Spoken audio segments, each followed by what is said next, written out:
Jaz najprej izrazim svoje mnenje.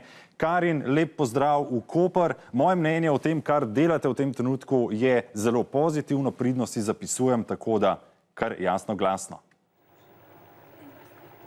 Igor, slišim te samo delno, zato ker pri nas že miksamo super sok, ampak verjamem, vidim po tvojem izrazu, da si navdušen in da si ljubitelj zdravega življenja. Dragi gledalke in gledalci, danes stavimo resnično na zdravo življenje in smo navdušeni nad receptom, upamo, da vi tudi in da boste doma sami poskusili. No, v prvem delu smo se dotaknili vsega po malem, ostali smo pri tistih cvetovih, ki dobro denejo naši duši, kje jih nabrati in kateri so, pa vam povemo sedaj. Vas pa seveda vabimo, da se nam pridružite tudi na našem spletnem naslovu in na naših Facebook straneh, kjer vas že čaka recept za vse, ki obožujete svinčnik in papir, pa si lahko seveda sestavine izpišete, bodo tudi na vaših malih zaslonih. Nika in Edo sta danes naš navdih. Rekli smo torej cvetovi za dušo, mogoče se navežemo še za trenutek. Kateri so ti cvetovi in kaj doprinesejo tem sokovom? Tako, tukaj imamo recimo ognjič, razne vrtnice, črna detelja, regrad, akacija, boraga, ajda, bezek. To vse so stvari, cvetovi, ki jih zanemarjamo. Ampak so zelo užitni in tudi zelo bogati z vlakninami, z rudninami, hranili in vsem. Naberemo jih in po njivah, in po vrtičkih in posod. Danes tudi smo dali v naš smuti par cvetov, vendar tega v receptu ni, no. To je nekako po občutku in po želji. Po želji, po inspiraciji, kar je na vrtu, kar je doma. Tako. Zdaj smo samo podarili, da to tudi se uživa, ker dosti ljudi se boji tega. No, preden ste se dela lotili zares, ste se, bom rekla, globoko zakopali v literaturo, podučili, da sedaj lahko k temu dodajate še svoj navdih. Tako da resnično kilometrina veliko prinese. Prejle se mi je zgodil nehotel lapsus, 300 sokov na dan, to je že pravi zalogaj morda za koga.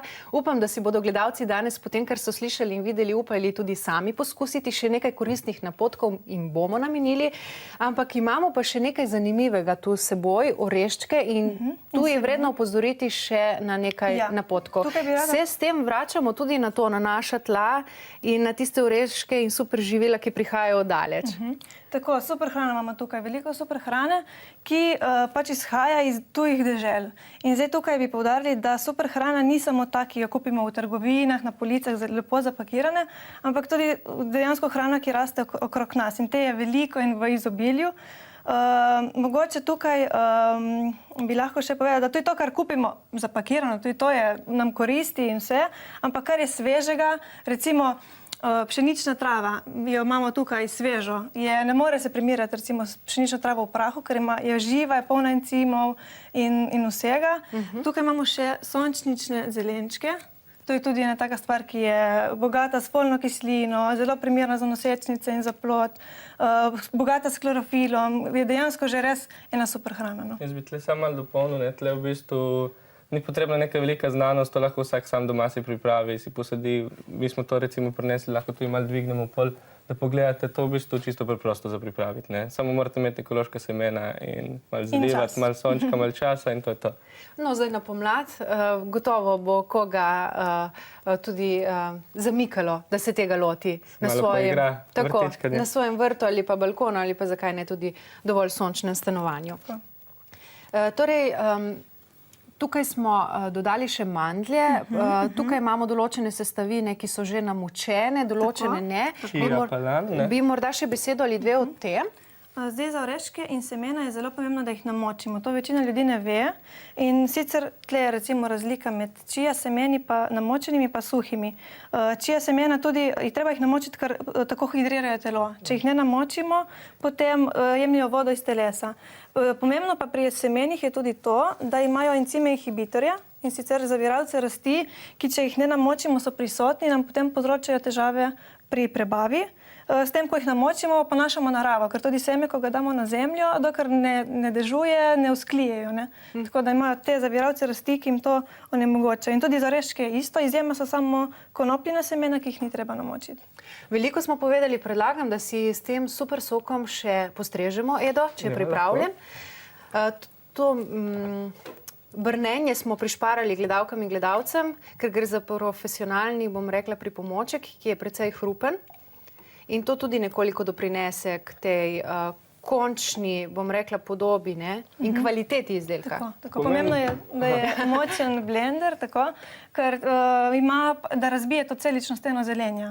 Zdaj, za kakšno banano zmiksati ni problem, ne? To je lahko tudi kakšen bolj poceni mikser, ampak za takšne stvari je pa res pomembno, da so blenderji močni. Tukaj se torej skupaj še enkrat sprehodimo po vseh sestavinah, ki smo jih danes dali v ta zeleni kašasti sok za dober začetek dneva. To vam seveda vsi trije iz srca želimo.